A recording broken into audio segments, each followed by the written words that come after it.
Welcome to another Crafting with Cats, and today we're making the easy catnip pumpkins.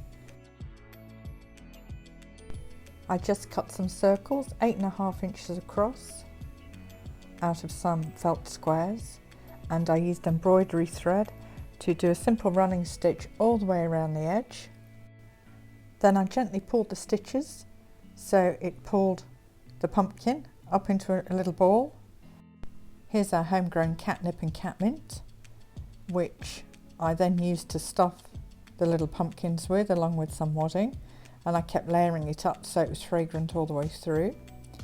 And then I pulled the stitches much tighter until it looked like this, and then I hand stitched it all together.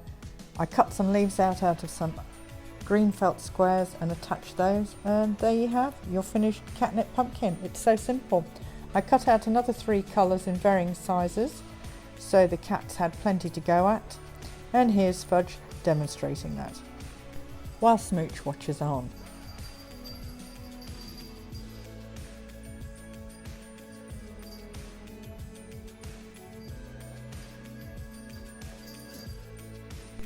If you want to see the full step-by-step instructions, just visit the blog at www.bionicbasil.com or follow the link in the description.